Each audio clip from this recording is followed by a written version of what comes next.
পবিত্র কোরআনে উল্লেখ আছে এমন একটি মূর্তির কথা যা এতই প্রাচীন যে এর পূজা মুসা আলাইহিসসালামের সময়েরও আগে থেকে প্রচলিত ছিল।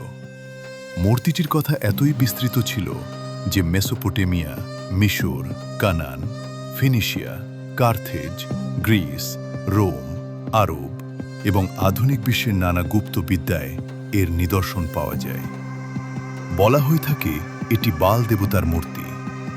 কুরআনে বাল দেবতার কথা সূরা আস-সাফফাতের ১২৫ নম্বর আয়াতে বলা হয়েছে।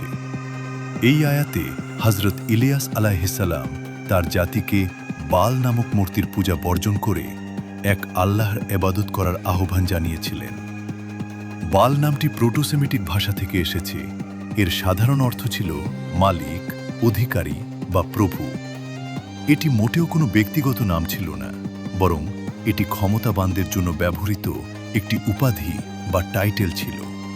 তবে সময়ের সাথে সাথে এই উপাধিটি প্রাচীন লেভান্টের অন্যতম প্রধান দেবতার সাথে ওতপ্রোতভাবে জড়িয়ে পড়ে, যিনি হলেন বাল। কানানীয় এবং ফিনিশীয়দের ধর্মীয় জগতে বাল ঝড়ের দেবতা হিসেবে আবির্ভূত হন, যাকে বৃষ্টি আনার, উর্বর ভূমি নিশ্চিত করার, উত্তাল সমুদ্রকে শান্ত করার এবং দেবতাদের রাজা হিসেবে আধিপত্য বিস্তারের অধিকারী বলে বিশ্বাস করা হতো। তবে বাল কখনো একটি নির্দিষ্ট রূপে সীমাবদ্ধ ছিল না। যখন তার পূজা বিভিন্ন অঞ্চল এবং সংস্কৃতিতে ছড়িয়ে পড়ে, তখন তার পরিচয় স্থানীয় ঐতিহ্যের সাথে খাপ খাইয়ে নেয়। ফিলিস্তিনি শহর ইকরনে তিনি আবির্ভূত হন বাল জেবুব হিসেবে, যাকে বাইবেলের ঐতিহ্যে নেতিবাচকভাবে উল্লেখ করা হয়েছে। মোয়াবীয়দের কাছে তিনি বাল পের নামে পরিচিত ছিলেন, যা মাউন্ট পেরের সাথে যুক্ত। কার্থেজে তিনি বাল হামন হিসেবে পূজিত হতেন। উত্তর লেভান্টে তাকে মাউন্ট জাফনের সাথে বাল জাফন হিসেবে যুক্ত করা হয়েছিল এবং বিশ্বাস করা হতো যে তিনি ওই পর্বতে বাস করেন। আর ফিনিশীয়দের শক্তিশালী শহর তায়ারে তিনি বাল মেলকার্ত রূপ ধারণ করেন, যিনি ছিলেন শহরের পরিচয় এবং সমৃদ্ধির সাথে যুক্ত একজন রাজকীয় রক্ষাকর্তা। তার নাম পরিবর্তিত হয়েছে, তার রূপ বহুগুণ হয়েছে, তার আচার অনুষ্ঠান বদলেছে, কিন্তু মূল পরিচয় একই রয়ে গেছে। ১৯২৮ সালে আধুনিক সিরিয়ার উপকূলে রাস শামরা নামক স্থানে একটি অপ্রত্যাশিত আবিষ্কার ঘটে। স্থানীয় এক কৃষক তার জমিতে লাংলো চাষ করার সময় একটি পাথরের ফলকে আঘাত পান। এর নিচে ছিল একটি প্রাচীন সমাধি। যাকে একটি সাধারণ দুর্ঘটনা মনে হয়েছিল, তা শীঘ্রই আরও বড় কিছুর দিকে নিয়ে যায়। হারিয়ে যাওয়া শহর উগারিটের আবিষ্কার, যা ১৫০০ থেকে ১২০০ খ্রিস্টপূর্বাব্দের মধ্যে জীবনের একটি সমৃদ্ধ কেন্দ্র ছিল। পরে ফরাসি প্রত্নতাত্ত্বিক ক্লদ শেফারের নির্দেশনায় খনন কাজ পরিচালিত হয়। খনন কাজ চলতে থাকলে হাজার হাজার মাটির ফলক পাওয়া যায়। এই ফলকগুলো এমন একটি লিপিতে লেখা ছিল যা আগে কখনো কেউ দেখেনি। এটি ছিল কিউনিফর্মের একটি অনন্য রূপ। উগারিটিক টেক্সট হিসেবে পরিচিত এই লেখাগুলো একটি বিস্ময়কর তথ্য প্রকাশ করে। বাল সাইকেল বা বালের মহাকাব্য নামক গল্পের একটি সংগ্রহ। উগারিটিক বাল সাইকেল হল প্রাচীন গ্রন্থাবলীর একটি সংগ্রহ, যা দেবতাদের রাজা হিসেবে বালের উত্থানের বর্ণনা দেয়। এই ট্যাবলেটগুলো অন্যান্য দেবতাদের সাথে তার সংগ্রামের কথা বর্ণনা করে। এর একটি প্রধান পর্বে সমুদ্র এবং উত্তাল জলের দেবতা ইয়ামের সাথে বালের সংঘাতের কথা বলা হয়েছে। বাল ইয়ামকে পরাজিত করে নিজেকে বিশৃঙ্খলার ওপর শৃঙ্খলার রক্ষক হিসেবে প্রতিষ্ঠিত করেন। প্রাচীন ব্যবসায়ী এবং কৃষকদের কাছে বাল ছিলেন এমন একজন, যিনি প্রকৃতির ধ্বংসাত্মক শক্তিকে নিয়ন্ত্রণ করতেন। তার বিজয় সত্ত্বেও বাল আক্ষেপ করেন যে তার কোনো সঠিক মন্দির নেই। এর জবাবে অন্যান্য দেবতারা মাউন্ট জাফনের ওপর তার জন্য একটি বিশাল প্রাসাদ নির্মাণ করেন। এই মহাকাব্যের আরেকজন প্রধান চরিত্র হলেন মোত, যিনি বালকে চ্যালেঞ্জ করেন। মোত যুক্তি দেন যে বৃষ্টি এবং জীবনের দেবতা হিসেবে বালকে অনিবার্যভাবে মৃত্যুর কাছে আত্মসমর্পণ করতে হবে, যা শুষ্ক মৌসুমের প্রতীক। বাল পাতালপুরীতে নেমে যেতে বাধ্য হন এবং ফলস্বরূপ পৃথিবী অনুর্বর এবং খরাপীড়িত হয়ে পড়ে। এর জবাবে বালের বোন আনাত হস্তক্ষেপ করেন। তিনি মোতকে পরাজিত করেন, তাকে শস্যের মতো গুঁড়ো করেন এবং তার অবশিষ্টাংশ মাঠে ছড়িয়ে দেন। এরপর বাল জীবনে ফিরে আসেন এবং বৃষ্টি পুনরায় শুরু হয়। নবী ইলিয়াস আলাইহিসসালাম বাইবেলে যিনি ইলাইজা নামে পরিচিত বনি ইসরায়েলের অন্যতম শ্রেষ্ঠ নবী ছিলেন। কুরআনে তাকে দুবার উল্লেখ করা হয়েছে, সূরা আল আনামে সৎকর্মশীল নবীদের তালিকায় এবং সূরা আস-সাফাতে, যেখানে বালের সাথে তার সংঘাতের বর্ণনা দেওয়া হয়েছে, যা আনুমানিক 875 থেকে 850 খ্রিস্টপূর্বাব্দের মধ্যে, যা 2800 বছরেরও আগে। এই যুগে বাল পূজার উত্থান বোঝার জন্য ইসরায়েল রাজ্যের ওমরি রাজবংশের প্রত্নতাত্ত্বিক এবং ঐতিহাসিক রেকর্ড পরীক্ষা করা অপরিহার্য। রাজা ওমরি এবং তার পুত্র আহাব আন্তর্জাতিক জোট এবং বাণিজ্যের মাধ্যমে তাদের রাজ্যকে শক্তিশালী ও আধুনিক করার নীতি গ্রহণ করেছিলেন। এই জোটগুলোর মধ্যে সবচেয়ে তাৎপর্যপূর্ণ ছিল সিদোনিয়ানদের বা ফিনিশিয়ে রাজা এতবালের কন্যা জেজেবেলের সাথে আহাবের বিবাহ। এতবাল নামের আক্ষরিক অর্থ হল তার সাথে বাল আছে বা বালের মানুষ। জেজেবেল কেবল একজন রানী ছিলেন না, তিনি ফিনিশীয় ধর্মের একজন প্রবল প্রচারক ছিলেন। স্বয়ং মূসা আলাইহিস সালামের সময়ই বাল পূজা ইসরায়েলিদের মধ্যে সংক্রমিত হয়েছিল। ষাঁড় ছিল বালের পবিত্র প্রাণী। শাস্ত্রীয় পণ্ডিতরা সাধারণত বলেন যে নবী ইলিয়াসকে আধুনিক লেবাননের বালবেক নামক একটি শহরে পাঠানো হয়েছিল। ইবনে কাসিরের মতে বাল ছিল একটি বিশাল সোনার মূর্তি যা প্রায় 20 হাত বা প্রায় 30 ফুট লম্বা এবং যার 4টি মুখ ছিল। এটি বালবেক শহরে অবস্থিত ছিল, যা তীর্থযাত্রার একটি প্রধান স্থান হিসেবে কাজ করত। পুরো শহরের নামকরণ করা হয়েছিল এর নামে, বিকা উপত্যকার বাল। সেই শহরটি আজও বিদ্যমান। লেবাননের বালবেকের বাল মন্দিরের ধ্বংসাবশেষ আজ বিশ্বের অন্যতম চিত্তাকর্ষক প্রত্নতাত্ত্বিক স্থান। ইসরায়েল রাজ্যের ক্ষমতার পতন এবং নিও অ্যাসিরিয়ান সাম্রাজ্যের পশ্চিম দিকে বিস্তারের সাথে সাথে বাল পূজার কেন্দ্র ধীরে ধীরে লেভান্টের অভ্যন্তরীণ অঞ্চল থেকে ফিনিশিয়ার উপকূলীয় শহর রাষ্ট্রগুলোতে স্থানান্তরিত হয়। ফিনিশীয়রা ছিল শীর্ষস্থানীয় সামুদ্রিক ব্যবসায়ী। ভূমধ্যসাগর জুড়ে উপনিবেশের একটি বিস্তৃত নেটওয়ার্ক স্থাপন করেছিল তারা। প্রত্নতাত্ত্বিক এবং ঐতিহাসিক প্রমাণ দেখায় যে তারা যেখানেই বসতি স্থাপন করেছে, যেমন সাইপ্রাস, সিসিলি এবং আইবেরিয়ান উপকূলে, সেখানেই তারা বালের উদ্দেশ্যে মন্দির নির্মাণ করেছে।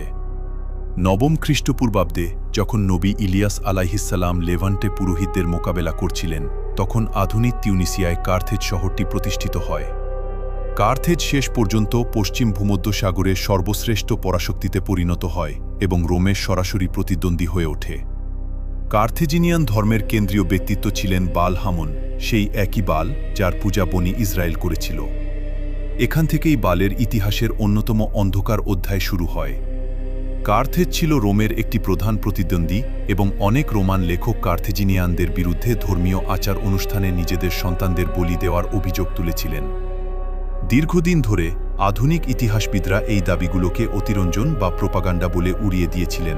তারা মনে করতেন এগুলো শত্রুকে নিষ্ঠুর এবং অসভ্য হিসেবে তুলে ধরার গল্প মাত্র। তবে প্রত্নতাত্ত্বিক আবিষ্কারগুলো এই আলোচনাকে উল্লেখযোগ্যভাবে বদলে দিয়েছে।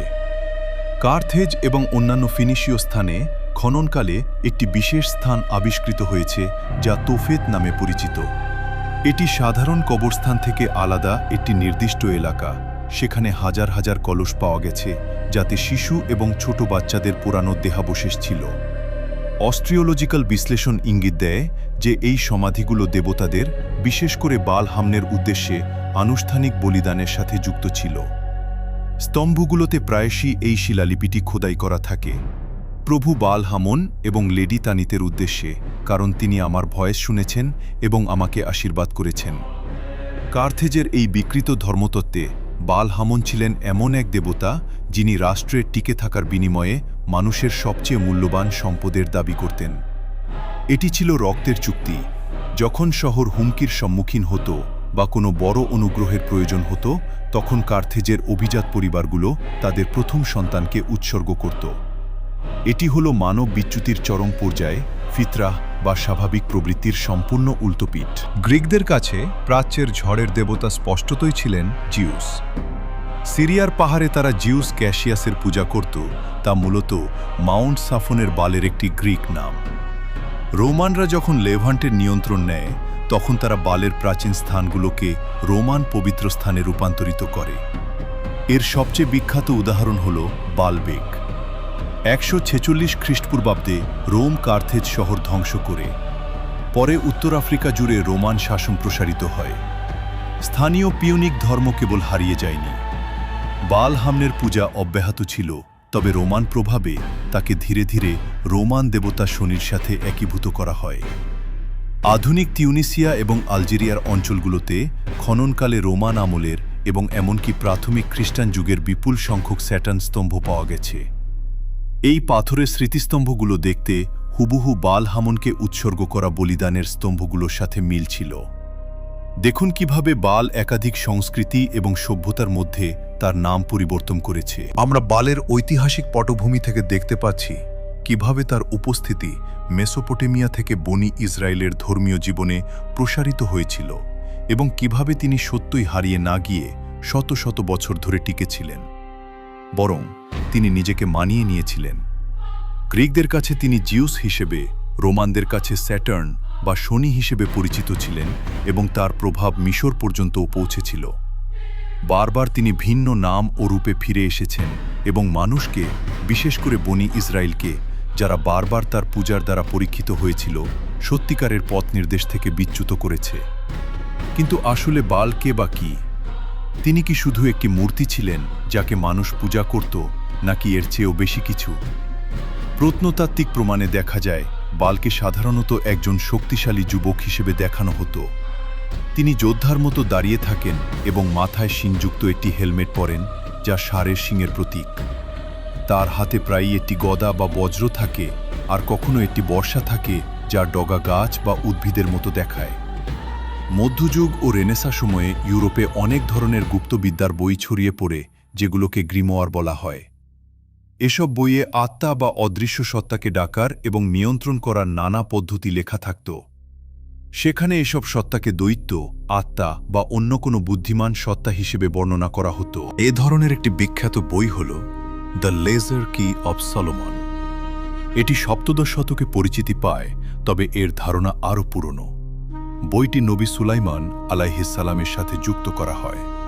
ইতিহাসে অনেকেই তাকে জাদুকর বলেছেন, কিন্তু ইসলামী বিশ্বাস অনুযায়ী তিনি জাদুকর ছিলেন না। আল্লাহ তাকে বিশেষ ক্ষমতা দিয়েছিলেন, যেমন বাতাস নিয়ন্ত্রণ, পাখির ভাষা বোঝা এবং জিনদের ওপর কর্তৃত্ব। তার মৃত্যুর পর বনি ইসরায়েল আবার ধীরে ধীরে মূর্তি পূজার দিকে ফিরে যায়। তাদের রাজ্য ভাগ হয়ে যায়, উত্তরে ইসরায়েল এবং দক্ষিণে জুদাহা। উত্তরাঞ্চলে আবার বাল পূজা শুরু হয়। কিছু গ্রন্থে বলা হয়েছে সুলাইমান আলাইহিসসালাম নাকি বেলজেবুব নামে এক শক্তিশালী শয়তানকে বন্দী করেছিলেন।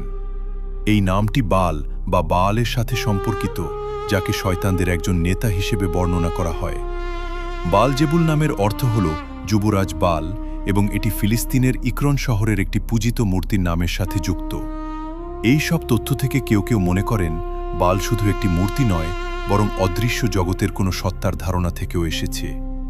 তাকে শয়তানদের একজন হিসেবে দেখা হয়, যার কাজ মানুষের দুর্বলতা ব্যবহার করে তাদেরকে ভুল পথে নিয়ে যাওয়া। সাম্প্রতিক সময়ে প্রকাশিত জেফ্রি এপস্টাইনের নথিপত্র বা এপস্টাইন ফাইলস নিয়ে আলোচনার মাঝে সামাজিক যোগাযোগ মাধ্যমে বাল দেবতার নাম উল্লেখ করে ব্যাপক গুজব ও ষড়যন্ত্র তত্ত্ব ছড়িয়ে পড়েছে। যদিও মূল নথিতে এমন কোনো সরাসরি বাল পূজারী দলের অস্তিত্বের প্রমাণ নেই, তবে একটি ব্যাংকিং লেনদেনের কাগজকে কেন্দ্র করে এই বিভ্রান্তি সৃষ্টি হয়েছে। এপস্টাইন ফাইলের সাথে বাল দেবতার সম্পর্ক বা যে ঘটনাগুলো আলোচিত হয়েছে, তার মূল ভাইরাল হওয়া নথিতে 2009 সালের একটি ওয়্যার ট্রান্সফার অনুরোধের কাগজ দেখা যায়, যেখানে অর্থ প্রেরণের ক্ষেত্রে ব্যাংকের নামের জায়গায় বাল নেম লেখা ছিল। এই বিষয়টি সামাজিক মাধ্যমে তোলপাড় সৃষ্টি করে যে এপস্টাইন বাল নামক কোনো অ্যাকাউন্টে অর্থ পাঠিয়েছেন। এই ইতিহাসের ভেতর আমরা দেখলাম একটি নাম, একটি মূর্তি, একটি বিশ্বাস কিভাবে হাজার বছরের সভ্যতা পেরিয়ে নানা রূপে ফিরে এসেছে। কিন্তু শেষ পর্যন্ত সত্য একটাই: মানুষ যখন স্রষ্টাকে ভুলে যায়, তখন মিথ্যা শক্তির সামনে মাথা নত করে। যদি এমন রহস্যময় ইতিহাস, প্রাচীন সভ্যতার অজানা কাহিনী আর লুকিয়ে থাকা সত্য জানতে চান, তাহলে এখনই চ্যানেলটি সাবস্ক্রাইব করুন। ভিডিওটি ভালো লাগলে একটি লাইক দিন, কারণ আপনার একটি লাইকই আমাদের আরও গভীর ও গবেষণাভিত্তিক কন্টেন্ট তৈরি করতে অনুপ্রাণিত করে। আর কমেন্টে জানিয়ে দিন পরবর্তী কোন রহস্যের পর্দা উন্মোচন করতে চান।